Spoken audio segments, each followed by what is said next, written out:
Congratulations, you made it to week 16, the second round of the fantasy playoffs.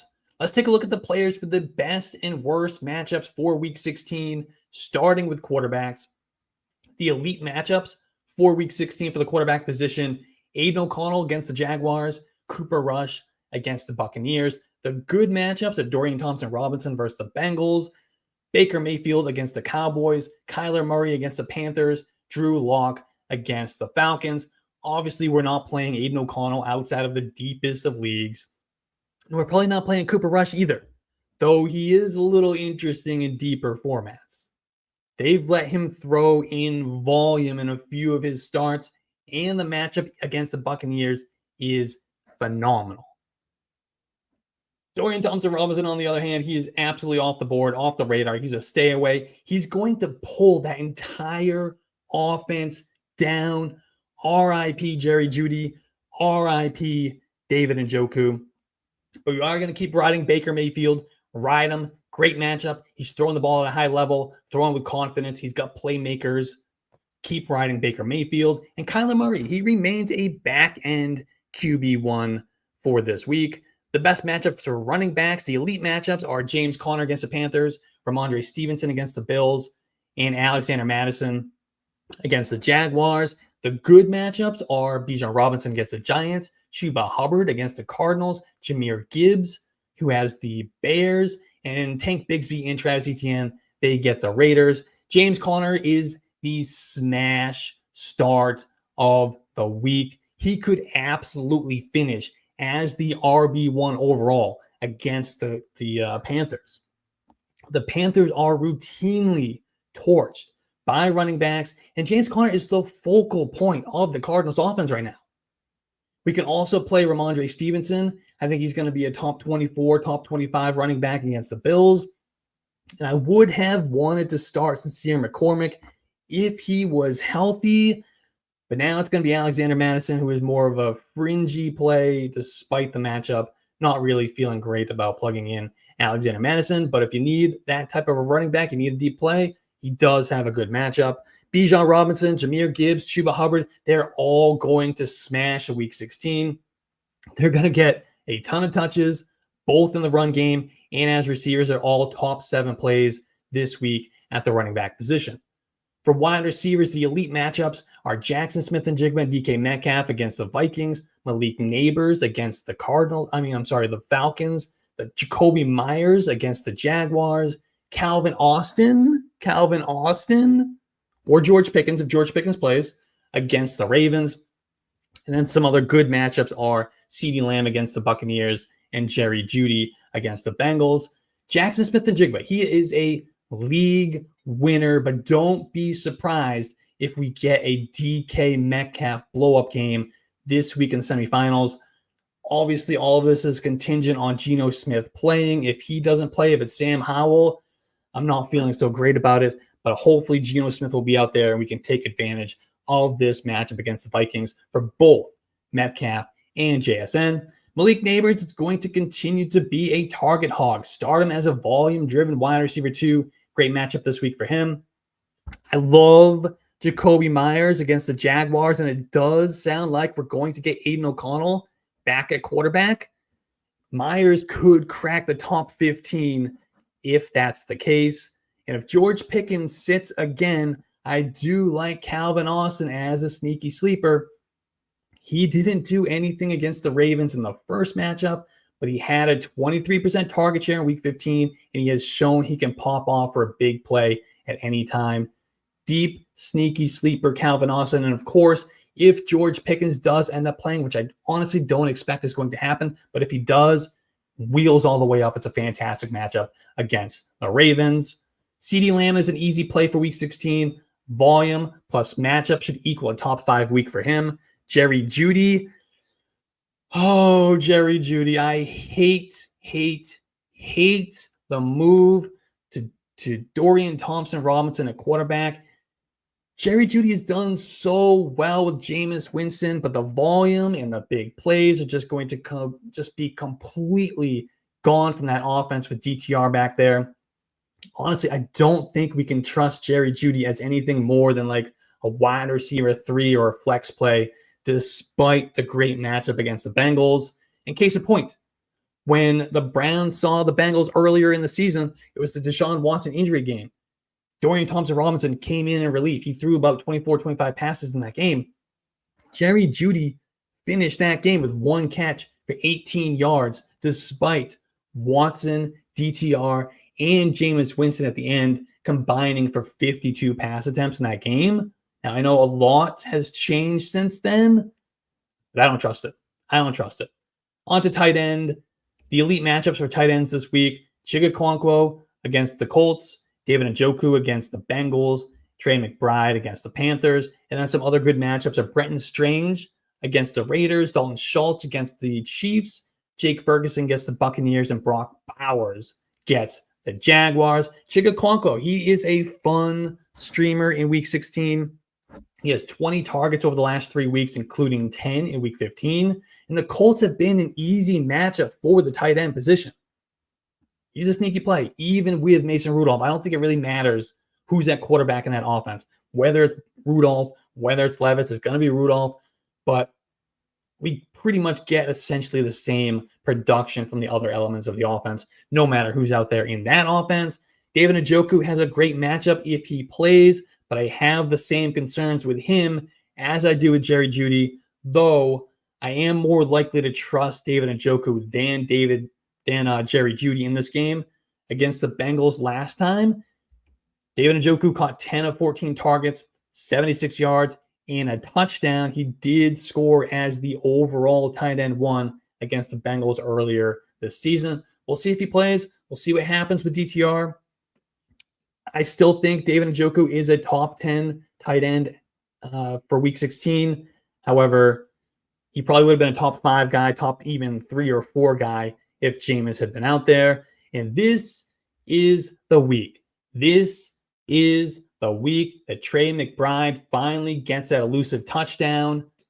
I'm guaranteeing it. We're going to get Trey McBride in the end zone at least one time this week against the Panthers. And Brenton Strange is a fun streamer this week for the tight end position. He was the tight end 2 overall in Week 15. Mac Jones targeted him 12 times. Mac Jones has proved to be competent. He's proven to be competent. He's a turnover machine, but he gets the football to our fantasy assets, which I was very skeptical about when he was taking over for Trevor Lawrence, but he has proved that he can do it. Raiders are a top 5 easiest matchup for the tight end position. I really like Brenton Strange as a streamer this week if you need one. And if Aiden O'Connell is back at quarterback, Brock Bowers could carry you to a Week 16 win with his matchup against the Jaguars. We already know it. Smashing Brock Bowers. I really hope we get Aiden O'Connell back for that one because Desmond Ridder is absolute garbage. Brock Bowers. We need Aiden O'Connell for Brock Bowers. If he gets him, wheels up. Worst matchups for Week 16. Reminder, just because a guy has a bad matchup doesn't mean we have to sit him or that he can't have a good game. Just remember that. Because the worst matchups to quarterbacks are Lamar Jackson against the Steelers, Jaden Daniels against the Eagles, Brock Purdy against the Dolphins, Jared Goff against the Bears, and Tua Tagovailoa against the 49ers. Nobody's sitting Lamar, but remember, when the Ravens played the Steelers in Week 11, both offenses struggled, and Lamar was the QB 24 on the week with just 15.9 fantasy points. Just be aware. Just be aware. You can't sit him. Just be aware. And when Jaden Daniels saw the Eagles in that same week, he was the QB 25. So both of these guys, hopefully they'll perform a lot better against these tough matchups the second time around. Worst matchups for running backs this week are Joe Mixon against the Chiefs, DeAndre Swift against the Lions, Chase Brown against the Browns, and Brian Robinson Jr. against the Eagles. I am terrified to play Joe Mixon this week between his injured ankle and the tough Chiefs run defense. It could be really tough for him to get much going this week going against Kansas City. I've got him ranked outside my top 15 running backs for Week 16. The Lions shut down DeAndre Swift on Thanksgiving. I expect they'll do it again in Week 16. And Brian Robinson was mostly held in check by the Eagles in that Week 11 matchup earlier in the year. but the volume should be there with Eckler out, and his ankle and hamstring injuries are healed up, which is a huge factor here for Brian Robinson. He's probably a low-end running back two for Week 16, despite the tough matchup. Worst matchups for wide receivers: Tyreek Hill against the 49ers, Terry McLaurin against the Eagles, Michael Pittman and Josh Downs against the Titans, and then Amon-Ra St. Brown and Jameson Williams against the Bears. It's really hard to sit Tyreek Hill knowing he can pop off at any time, but it's also hard to trust anyone in that offense right now. He's my wide receiver 17 for the week. Jalen Waddle being out, however, would certainly help things, as that would make for a much more consolidated situation in that offense. I think we could get that 10-plus target game for Tyreek Hill. That would make me feel a lot better. He would definitely move up my rankings if Jalen Waddle is going to be out. He sat out of practice again today with that knee injury. We'll see what happens with that. In Detroit, I'm starting Amon-Ra St. Brown no matter what. We're starting him no matter what. I think he can still have a big game against the Bears. The defense for the Lions is so bad that they're going to have to throw the ball a lot to score a lot of points. Amon-Ra is going to be fine. However, I want absolutely nothing to do with Jameson Williams this week. It's a tough matchup on the road, outdoors, on natural grass. This ain't the week. This ain't the week for Jameson Williams. Worst matchups for tight ends in Week 16 are Kyle Pitts against the Giants, Jonnu Smith against the 49ers, Cole Kmet against the Lions. We're probably not playing Kyle Pitts anyway, even with the quarterback change, but the Giants have been an absolutely brutal matchup for tight ends all season. I do think we can play Jonnu Smith, however, as a top 6 or 7 tight end this week, but I want absolutely nothing to do with Cole Kmet. He's my tight end 23. Week 16 starts, sits, and streamers. I've created 6 categories to find the best plays for your Week 16 matchups. I got the boom bust play of the week, the player with the best matchup of the week, the player you cannot start under any circumstances, my favorite streaming option of the week, the rookie of the week, and the game breaker of the week. Let's start with the boom bust play. This is a guy with a high ceiling, low floor. He can either give you 30 points or he can give you 3 points. That's going to be Calvin Ridley this week against the Colts. He's coming off a dud performance against the Bengals in a game where Will Levis was benched, but Calvin Ridley has had some boom games with both Will Levis and Mason Rudolph at quarterback. Week 8 against the Lions, Rudolph was playing at quarterback. Calvin Ridley caught 10 passes, 143 yards. He was targeted 15 times. Calvin Ridley, he's a great play. He's a great play. I think I like him. I totally lost my train of thought. Anyway, Ridley's target share has been pretty consistently elite since DeAndre Hopkins has been traded to the Chiefs. His 13% target share in Week 15 was his lowest since Week 3. The matchup this week against the Colts are a top half matchup for wide receivers this year. The game is going to be played in the dome on the artificial turf. That's a great environment for Calvin Ridley. And when Ridley played against the Colts in Week 6, he was targeted 8 times. However, he wasn't able to secure any of those 8 targets, and he gave us 0 production, hence the boom bust designation for Calvin Ridley. But he can explode at any time. He's number 1 in air yards. He's number 3 in deep targets, number 6 in average target distance. He's also top 10 in receptions of 20 yards or more. He's had 3 weeks with more than 20 fantasy points. Calvin Ridley is the ultimate boom bust play for Week 16. I think you can fire him up this week against the Colts. The best matchup on the slate for any position. This is the player with the most exploitable matchup. Easy peasy. It's James Conner. The Panthers continue to be the easiest matchup for the running back position. We saw that last week. Rico Dowdle just ran for his season high 149 yards against them. And they've allowed a running back to reach 120 rushing yards in 3 straight games. And they've done that in 5 of the last 6. Kareem Hunt was the only one who failed to get there. James Conner was the RB1 overall in Week 15. He gave us 30 fantasy points. He ran 16 times for 110 yards and 2 touchdowns. He got 5 of 5 targets for 28 yards. He's averaging 21 opportunities per game over the last 3 weeks.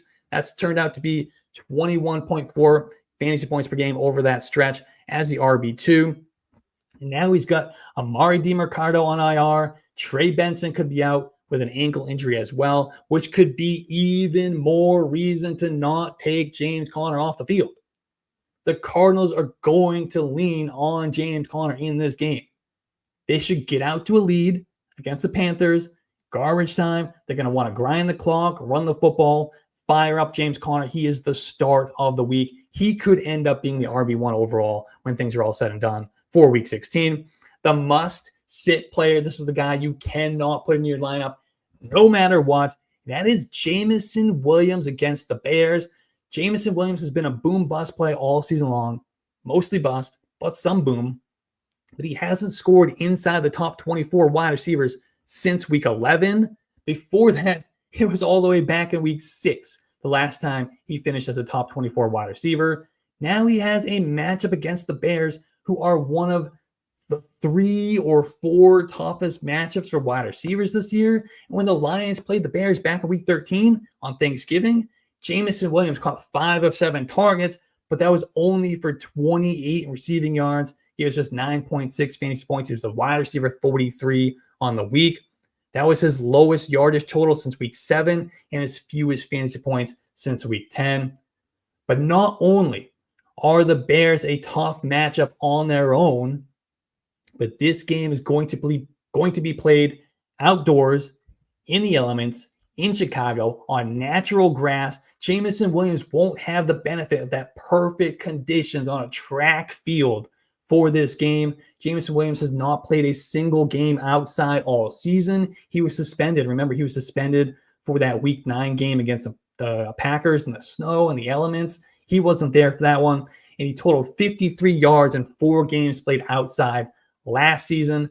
53 yards total over 4 games played outdoors in 2023. The argument on the other side to play Jameson Williams is, one, the defense is absolutely riddled with injuries for the Lions and they're going to give up some points. Even against the Bears, they're going to give up some points. And Dave Montgomery is out. Therefore, they're going to pass the ball more. And while that may be true, I'll give you that. That may be true. But that is going to favor Amon-Ra St. Brown and Sam Laporta. This is just not the type of game that is going to favor the play style of a Jameson Williams. He's not going to be able to exploit that track speed, make those big plays down the field, those deep crossers. It's just not going to work in this game environment, especially now that Tim Patrick has emerged as another option in that offense. Sit Jameson Williams at all costs in week 16. The streamer of the week. This is the under the radar play. The guy you can probably find on your waiver wire or on your bench. This is Brenton Strange. He played in place of Evan Ingram last week. He ran 82% of the routes, had a 28% target share. He was targeted 12 times, caught 11 of those passes for 73 yards. And Mac Jones has proved competent enough to fuel our fantasy assets. And there aren't many left of those in Jacksonville. Gabe Davis is out. Evan Ingram's out. Christian Kirk is out. There's not much left there. Not much left, which means less target competition for a guy like Brenton Strange. He should operate as the number 2 option in the passing game, as he did in week 15. We just saw the results of that. The Raiders are the 5th easiest matchup for tight ends, according to adjusted fantasy points allowed. They're allowing a per game average of 6 receptions, 65 yards, and half a touchdown to the position. And Brenton Strange has finished as a top 10 tight end in 4 of the 5 games without Evan Ingram this season. He's averaged 4.6 receptions, about 39 receiving yards, and 11 PPR points per game during those games. And if we extrapolate that for an entire season, that would work out to making Brenton Strange a top 7 tight end for the year. He is by far the best streaming option you're going to find at this point in the season. Pick up Brenton Strange. Start Brenton Strange with confidence. Great matchup. Great play this week. Great role. Fire him up. The rookie of the week. This is the best rookie play. Obviously, we're not going to talk about the obvious guys like a Brian Thomas Jr. Let's go a little bit deeper. How about Jalen McMillan?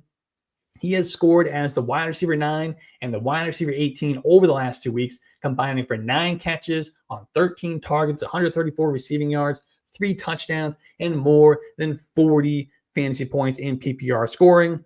That came on target shares of 25% and 23%, his 2 season highs. And Baker Mayfield is playing well. He's playing good football. He's throwing aggressive. He's throwing with confidence. He's playing really, really well. It's just seeing the field so clearly, finding these open receivers. That includes Jalen McMillan. We've seen rookie wide receivers get hot late in the season before. Remember Amon-Ra St. Brown a few years ago? Amon-Ra St. Brown went on an absolute tear at the end of the year. I'm not saying, don't get me wrong, I'm not saying that Jalen McMillan is anything close to Amon-Ra St. Brown. However, we've seen the pattern of these rookies get hot in the second half of the year and be able to go on a run. Maybe this is the start of a run for Jalen McMillan. And Cade Otton has been phased out of the Buccaneers offense. They really do need that number 2 option opposite Mike Evans. Maybe Maybe Jalen McMillan can be that guy. He's emerging as that guy. The matchup this week, Tampa Bay against the Cowboys. That's the highest point total of the week. And the Cowboys are the 11th easiest matchup for the wide receiver position, according to adjusted fantasy points. The Cowboys defense is dealing with a number of injuries, including to starting cornerback Trevon Diggs, who just was put on IR. He's out for the season. Jalen McMillan is a top 36 option this week. You can fire him up. And the game breaker of the week. This is the player who will absolutely smash. You already know who it is. Jahmyr Gibbs. It's easy, easy, easy. A couple of weeks ago, I came on here and I talked about Jahmyr Gibbs, the Lions running backs as a whole, having the easiest schedule for the running back position in the fantasy playoffs. And this matchup against the Bears was one of the reasons why. The Bears are strong against the pass, but they're about the 6th easiest matchup for the running back position. Now Jahmyr Gibbs is by himself in that backfield with David Montgomery out for the season with a knee injury. In 2 games that David Montgomery missed in 2023, Jahmyr Gibbs combined for 51 touches, 315 total yards, 2 touchdowns, and he finished as the RB3 and the RB1. Even with a healthy David Montgomery in the lineup this year, Jahmyr Gibbs is still the RB4 in fantasy points per game. He's already over 1,000 rushing yards. He ranks 5th among running backs in receiving yards and 2nd in total touchdowns. And with how injured the Lions defense is right now, the Lions will need to score a bunch of points, which is only going to help Jahmyr Gibbs go absolutely nuclear over these next 2 weeks. If you have Jahmyr Gibbs, you are feeling so good about your chances, not only of winning in Week 16, but winning your championship. He is the locked-in RB1 for Week 16, and he will likely be the highest scoring player in fantasy football. But if you have any questions, that's our show. If you have any questions, drop them in the chat right now. We'll get to those real quick before we get out of here.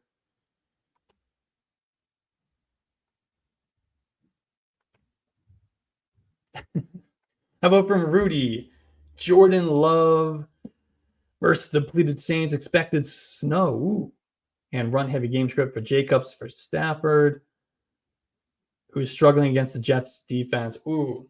All right, should we go Jordan Love or Matthew Stafford? I do, even before you told me about the snow, which I was not aware of yet. I think we're a little early to really know the true forecast here. I would still go Matthew Stafford. Matthew Stafford's playing really well. Those receivers are playing really well. They're letting him throw the ball a lot. Whereas Jordan Love, how many games have we seen him throw under 30 pass attempts over the last month or so? A lot. They're not throwing the ball at volume for Jordan Love, despite the great matchup. And as you mentioned, it's going to be a run-heavy game script against the Saints. They're going to get out to a huge lead. And they're just going to run Josh Jacobs. I think we're going to see some Emmanuel Wilson and Chris Brooks in garbage time in this game. They're going to blow that team to smithereens. Fire up Matthew Stafford. And Sam is upset that I am giving away my streamers and sleepers, which, by the way, we do a Saturday night sleepers and streamers show right here on the Yards Fantasy YouTube channel with Sam. I am highly considering going Brenton Strange, but we'll see. I might change it up and just give you someone different. I got a few other names in mind. We'll see. You got to tune in to find out. Don't miss that. Saturday night at 7:30. Tyler's in here asking, I don't know what that was in reference to, but this question is, would you start Christian Watson over Jaden Reed? Because while the volume has been down, as Tyler points out, he still slings it. He still is not afraid to chuck it deep. I think we still got to go Jaden Reed. Got to go Jaden Reed unless... No, we got to go Jaden Reed. Jaden Reed can still give you the same boom performance. He can still give you those same big plays that Christian Watson can. But he's also getting those manufactured touches. Whereas a good game for Christian Watson is 2 catches for 60 yards and a touchdown. Where Jaden Reed can give you 5 catches for 130 yards, 2 touchdowns, plus 35 rushing yards on 3 attempts. Like he can give you everything. I know there's some fear we saw a couple of weeks ago with that 0 game, 0 targets, 0 receptions, or he had 3 targets, 0, whatever. A 0 game. It's not good. So there's risk, but there's risk with both of these guys. They're both kind of boom bust. I would trust Jaden Reed a hell of a lot more than Christian Watson, but you're rolling the dice with either of these guys.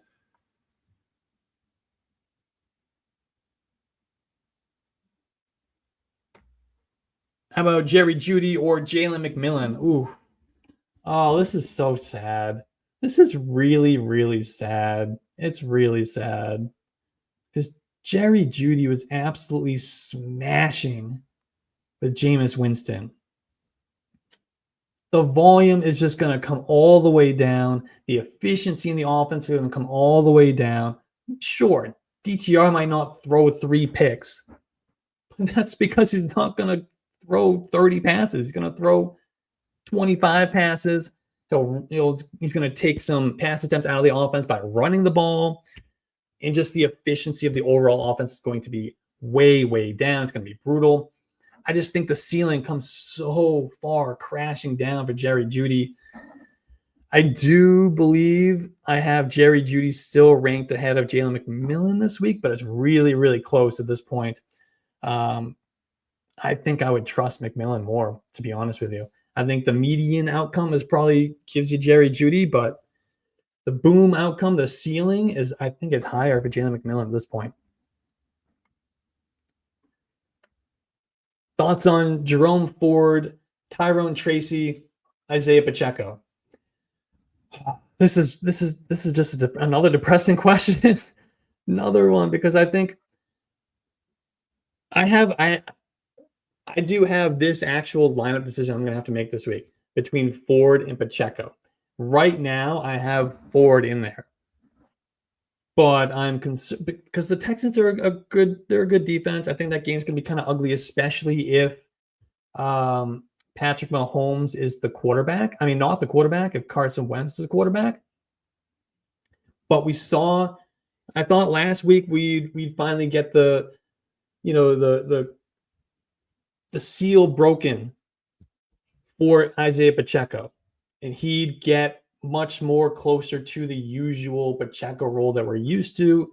Things were kind of trending that way, but he went right back down to splitting pretty 50-50, at least in a snap share sense, with Kareem Hunt. I think Kareem Hunt actually had more yardage than Pacheco last week, so that's really frustrating.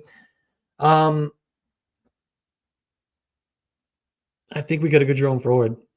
Because Tyrone Tracy, as much as I love Tyrone Tracy, the offensive line, the offense is just so poor. They're just not creating any opportunities for Tyrone Tracy to create those big chunk plays that he can get in there.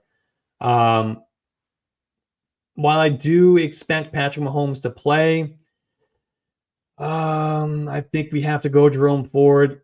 I still have similar concerns about the offense, though. It's an ugly offense. It's going to be an ugly offense. I don't know what to do. I don't like it. I think we got to lean Jerome Ford here, but check in with me later in the week. We do a start sit show right here on Sunday mornings, 12:20 Eastern time. I might have a different play there because I'm going to have to make that decision myself. I think for me, it's between Ford and Pacheco. I'm going to have to flip a coin. I don't know what to do. I'm panicking. Right now, I'm going to go Jerome Ford, but I don't like it. I don't like it. I don't like it. All right. I think that's all we got. I think that's all the questions we got. Appreciate everybody tuning in. Like I said, we'll be back Saturday night, 7:30 Eastern time. Sleepers and streamers, and Sunday morning we got the start sit show. Don't miss any of that. Plus, we got a couple videos uploading later in the week as well. And if Tyler might have a question here real quick, and get to that. Cooper Kupp or DJ Moore? Ooh, Cooper Kupp or DJ Moore? If we still got questions, we're just going to keep answering them. So get them in. Great matchup for DJ Moore. They're going to probably play from behind. The Lions are just playing with skeletons at this point. Fantastic matchup. And why can't I think of who the Rams play off the top of my head? Did we just talk about it? We just talked about the Rams with Stafford. Why am I forgetting? They are playing this is great content, by the way. Fantastic content.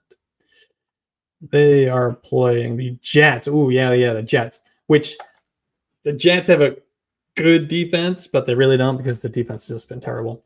I like them both. And I think that one's in LA, which I think actually helps Matthew Stafford. I think I'd still lean Cooper Kupp, despite the matchup. The quarterback play in Chicago has just been so poor that despite the great matchup, we still have Keenan Allen, we still have Roman Dunze, we still have Cole Kmet, we still have DeAndre Swift. Whereas the Rams, yes, Cooper Kupp has to compete with Kyren Williams and Puka Nacua, but that's it. That's the end of the sentence. Whereas DJ Moore has this guy and that guy and this guy and that guy, and he's got a terrible offensive line, a quarterback who's playing absolutely horrible. I think we got to go Cooper Kupp. Despite the matchup, Cooper Kupp is the play. Ray is asking, start 2 in non-PPR. Cooper Kupp against the Jets, we just talked about. Garrett Wilson against the Rams. Ladd McConkey against the Broncos. Jacoby Myers against the Jaguars. Khalil Shakir against the Patriots. Ooh, you're just tugging on my heartstrings here. All right. For this one, I think we're going to have to pull up the rankings. I did just post my rankings last night at yardsperfantasy.com. Check those out. So if I don't get to your question, you know where to find my answers. Let's see. I got Cooper Kupp. I'm guessing he's probably the highest ranked for me. I got him at wide receiver 15. Ladd McConkey, wide receiver 16. Ladd's been hot. It's hard to sit him. So I think that's who we go with. Go Cooper Kupp and Ladd McConkey. After that, it's Jacoby Myers, a wide receiver 20. Khalil Shakir, a wide receiver 22. And I got Garrett Wilson all the way down at wide receiver 25. I know it's a pretty decent matchup against the Rams. Could be some points scored in that game. Aaron Rodgers is playing better. But right now, Devontae Adams is looking like Packers Devontae Adams with his connection with Aaron Rodgers, just absolutely on fire over the last couple of weeks, especially last week. I think we got to go with Cooper Kupp and Ladd McConkey. Though Garrett Wilson is more interesting, I'd have him a little bit higher for non-PPR. Look at all the people helping me with forgetting who the Rams are playing. I appreciate that. Cade Otton versus the Cowboys. Hunter Henry versus the Bills. Dalton Kincaid versus the Patriots. For me, this is going to be Hunter Henry against the Bills. I just think he's probably the safest play here. They're going to be playing from behind. They're going to have to throw the ball a lot. He's been probably the most consistent of these tight ends, even though he has the lowest ceiling of them. I'm going to go Hunter Henry. I am going to go Hunter Henry. Cade Otton has kind of been phased out of that offense. It's the Jalen McMillan show now, baby. Half PPR from BT. Should we bench one of the? We got to bench one of these guys. Puka Nakua, no. Nico Collins, no. Terry McLaurin, no. Malik Davis, no. Do we have to? You gonna make me do this? Oh. It's for me. For me, we have to start Puka. We have to start Nico Collins. I know Nico Collins is a tough matchup, but we can't bench Nico Collins. So it comes down from McLaurin, who also has a difficult matchup, or Malik Neighbors, who has a favorable matchup against the Falcons. But he got Drew Lock as his quarterback. But he's a volume machine. But he's been banged up.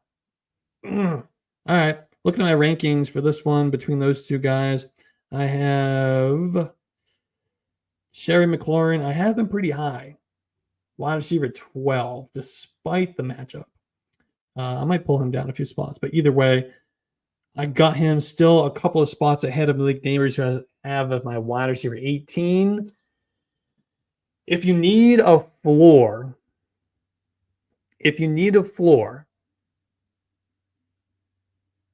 I think you can go Neighbors. Because Neighbors is going to give you, you can go Neighbors over McLaurin. You can sit McLaurin. Because Neighbors is going to give you 6 for 67 minimum, right? Whereas McLaurin, we know his minimum is like 2 for 21 against the Eagles. But we also know he has a much higher ceiling because of his quarterback play than Neighbors does. So if you need ceiling, it's McLaurin. If you need floor, you go with Neighbors and you sit McLaurin. I'm going to hedge my bets on that one. That was a tough one. Appreciate you, Tyler. Jalen McMillan. You know, I love Tyler. This Tyler. I love both Tylers. I've never seen him spell a name properly in any question. He's never gotten one right. Never, ever. There's always misspelling. It's hilarious. That's great. I love him for it. Jalen McMillan, we love you despite your flaws, Tyler, because you love me despite mine. Jalen McMillan or Jerome Ford. This is where I think we got to go Jerome Ford. As much as I love Jalen McMillan, as much as I love McMillan, we just talked him up. And as much as I'm worried about the Browns offense, we know the guaranteed touches are going to be there for Jerome Ford. They're going to lean on the running game in that offense. They do have a good matchup against the Bengals. So I think we got to lean Jerome Ford here. That could be another situation where McMillan might give you a little bit more of a ceiling, but his floor is way lower than Jerome Ford. BT is asking, BT's in like the tiniest league in the world, or he's got the best team in existence. I don't know which one it is, but it's Brock Bowers or Sam Laporta. We got to go Brock Bowers. We have to go Brock Bowers. We can't sit Brock Bowers. We've been riding Brock Bowers all year. If you sit Brock Bowers and you lose your matchup because you sat Brock Bowers, you are going to be the saddest person on the planet Earth. If you get eliminated for that, you've got to play Brock Bowers. It's a fantastic matchup. We talked about the matchups. He's got one of the top 5 or 6 easiest matchup for tight ends this week against the Jaguars.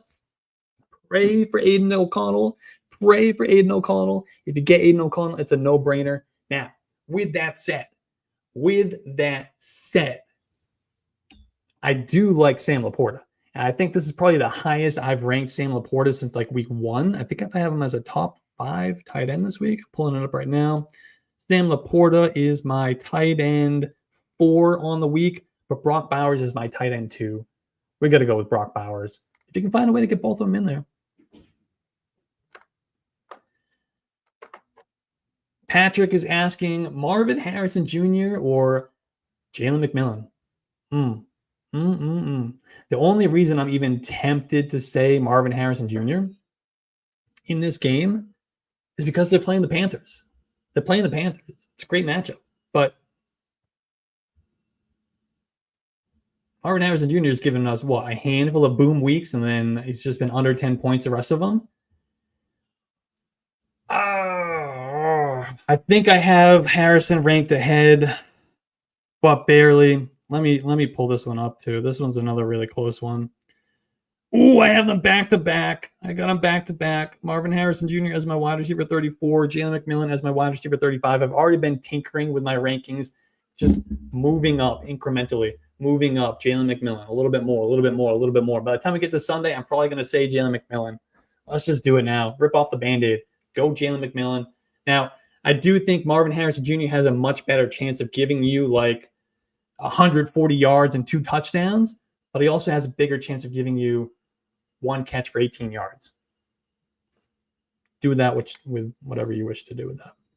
I think I would play McMillan. He's been hot. Baker's been hot. He's got a better quarterback. Still has a fantastic matchup. Let's go with McMillan. How about Jaden Reed, Jalen McMillan, or Isaiah Pacheco? This one we have to go Jaden Reed. We got to go Jaden Reed here. Jonathan is asking PPR start 1. Kyle Pitts, Dalton Kincaid, Brenton Strange.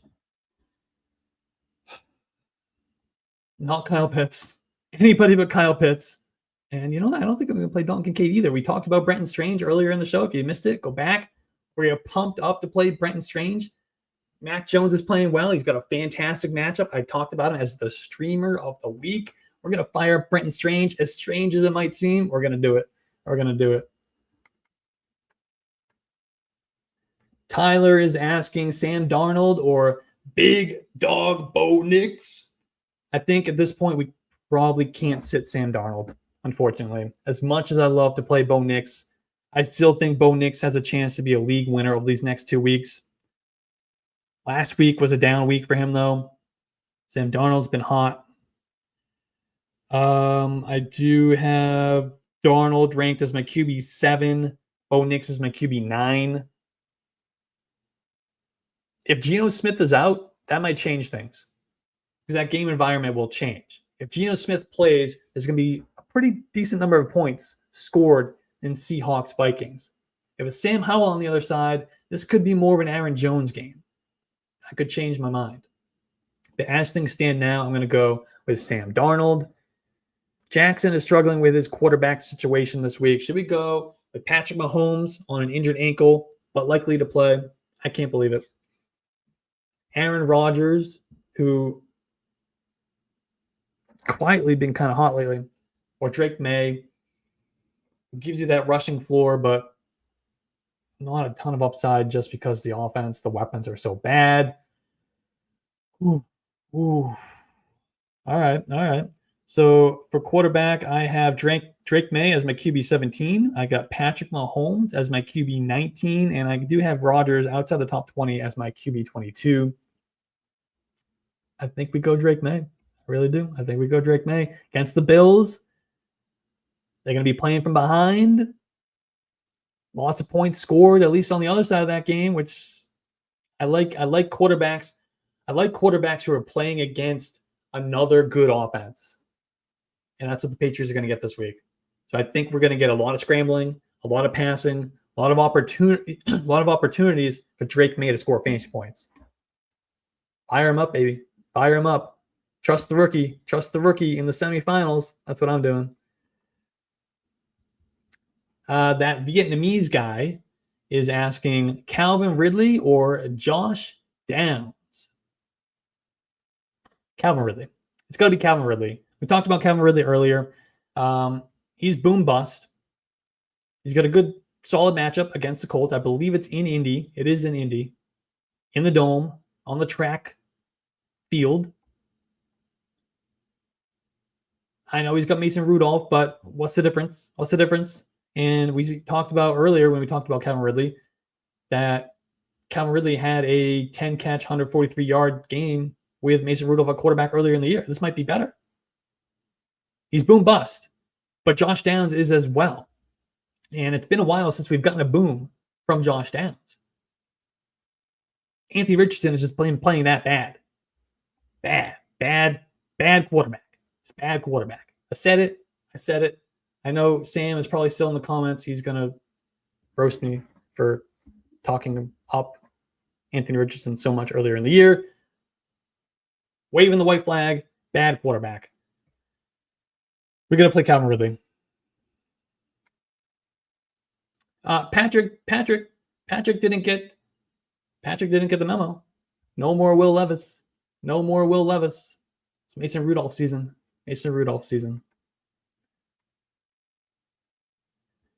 Jackson is asking, since you mentioned the Seahawks game, is DK Metcalf startable? Yes. My 2 wide receivers right now are Jacoby Myers and Devontae Adams or Johnny Smith at flex. DK Metcalf is startable. I like him this week. I think we could possibly get a boom week if he has Geno Smith at quarterback. However, looking at your other options here, Jacoby Myers and Devontae Adams, or is that Devontae Smith? Either way, it's spelled incorrectly. I don't know which one it is. I'm going to say it's probably Devontae. Could be either one.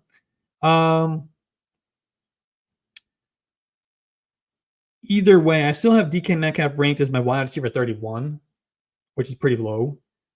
It's Smith. So it's Devontae Smith. So Devontae Smith is my wide receiver 27. So I do have him ahead of DK Metcalf. And I have Jacoby Myers ranked pretty highly as my QB 20. Now, of course, that's me expecting and wishing and hoping and praying that Aiden O'Connell is going to play. And the indications are that it could be Aiden O'Connell this week, which would make a huge difference here because Ritter is terrible. If it's Ritter, I want to start DK Metcalf over Jacoby Myers. If it's O'Connell, I want Myers. I want Devontae Smith over Metcalf. But I do like Metcalf this week. I think while he's unreliable, he's boom bust with a lot of bust.